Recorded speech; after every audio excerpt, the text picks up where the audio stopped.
नमस्कार. आज आपण आपल्या नागपूर शहराबद्दल बोलणार आहोत. आपण सगळेच बघतोय की आपल्या डोळ्यांसमोर आपलं शहर किती वेगाने बदलतंय. तर हा बदल नेमका काय आहे आणि तो का होतोय हेच आज आपण शांतपणे समजून घेऊया. हा प्रश्न आपल्या सगळ्यांनाच पडतो नाही का, की आपलं शहर इतक्या वेगाने का बदलते. रोजचा रस्ता आणि अचानक एक दिवस तिथे मोठे पिलर्स दिसू लागतात, ओळखीच्या जागा बदलून जातात. तर या सगळ्या बदलांमागे एक खूप मोठी विचारपूर्वक केलेली योजना आहे. चला ती काय आहे ते पाहूया. सगळ्यात आधी हे उड्डाणपूल. शहरात तुम्ही बघा, जवळपास प्रत्येक मुख्य रस्त्यावर असे मोठे मोठे उड्डाणपूल उभे राहत आहेत. हे फक्त रस्ते नाहीत, तर शहराच्या वाहतुकीला एक नवीन दिशा देण्याचीही सुरुवात आहे. आणि बदल फक्त रस्त्यांवरच नाहीये, जमिनीवरून आणि जमिनीखालूनही शहराला जोडलं जातंय. हे मेट्रोचं जाळं शहराच्या कानाकोपऱ्यात पोचवण्याचा प्रयत्न सुरू आहे, जेणेकरून आपला रोजचा प्रवास सोपा व्हावा. आणि हो, आपले रेल्वे स्टेशन्स, जी शहराची एक ओळख आहेत, ती सुद्धा आता पूर्णपणे नवीन रूपात येत आहेत. पण मग हे सगळं उड्डाणपूल, मेट्रो, नवीन स्टेशन्स हे वेगवेगळं आहे की यामागे काहीतरी एक मोठी गोष्ट आहे? चला सगळ्यात आधी बघूया हे रस्ते आणि उड्डाणपूल यांचा मुख्य उद्देश एकच आहे. शहराच्या आरपारचा प्रवास, म्हणजे एका टोकावरून दुसऱ्या टोकावर जाणं सोपं आणि वेगवान झालं पाहिजे. एक उदाहरण घेऊया. इंदोरा चौक ते दिघोरी चौक इथे जो उड्डाण पूल बनतोय तो काही साधा नाही आहे. तो UHPFRC नावाच्या एका खास, खूप मजबूत तंत्रज्ञानाने बनतोय. आणि जेव्हा तो पूर्ण होईल तेव्हा तो भारतातला या तंत्रज्ञानाने बनलेला सगळ्यात लांब उड्डाणपूल असेल. आणि महत्त्वाची गोष्ट, याचं 73% जास्त काम पूर्ण झालं आहे. याचा अर्थ लवकरच हा रस्ता आपल्या तुमच्या वापरासाठी तयार होईल. ठीक आहे, हे झालं शहराच्या आरपार जाण्याचं. पण शहराच्या आतल्यात फिरण्याचं काय? त्यासाठी आहे मेट्रोचं विस्तारणारं जाळं.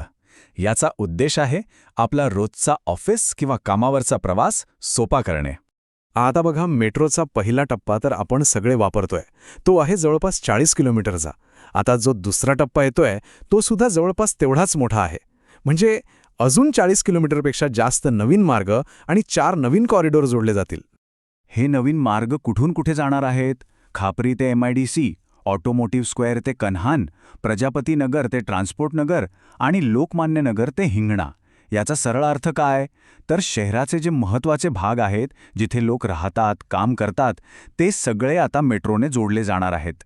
रस्ते आणि मेट्रो शहराला आतून जोडतात, बरोबर. पण रेल्वे स्टेशन ते आपल्या शहराला अख्ख्या देशाशी जोडतात.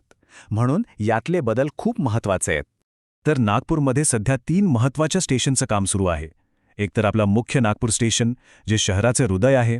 त्यासोबतच अजनी स्टेशन आणि गोधनी स्टेशन, या तिघांनाही भविष्यातील गरजांसाठी तयार केलं जाते. या तिघांमध्ये अजनी स्टेशनची भूमिका समजून घेणं फार महत्त्वाचं आहे. त्याला एक सहाय्यक स्टेशन किंवा सपोर्टिंग स्टेशन बनवलं जातंय. का? कारण आपलं जे मेन नागपूर स्टेशन आहे त्याच्यावरचा लोड, म्हणजे गर्दी आणि गाड्यांचा भार कमी करायचा आहे. तर याचा आपल्याला काय फायदा होईल? 1. मेन स्टेशनवरची गर्दी कमी होईल. 2. 4 नवीन प्लॅटफॉर्म बनतील. आणि सगळ्यात महत्त्वाचं, बल्हारशाह आणि बडनेऱ्याकडे जाणाऱ्या काही गाड्या त्या आता थेट अजनीवरून सुटू शकतील. याने गाड्या वेळेवर धावायला नक्कीच मदत होईल. तर आपण उड्डाणपूल बघितले, मेट्रो बघितली, नवीन स्टेशन्स बघितले. मग या सगळ्याचा मिळून अर्थ काय निघतो? आपलं नागपूर शहर नेमकं कोणत्या दिशेने चाललंय? हे लक्षात घ्या, हे सगळे प्रकल्प सुटे नाहीत. हे एका मोठ्या प्लॅनचा भाग आहेत. भविष्यातलं न्यू नागपूर, एक नवीन आर्थिक केंद्र, ही त्याची तयारी आहे. आज जी ही कनेक्टिव्हिटी तयार होतीये, तो याच भविष्याचा पाया आहे. मग या सगळ्या बदलाला आपण कसं समजून घ्यायचं? 3 सोप्या गोष्टी लक्षात ठेवा. 1. शहरात कनेक्टिव्हिटी कुठे आणि कशी वाढतीये यावर नजर ठेवा. 2. यावरून विकासाची दिशा ओळखा. आणि 3.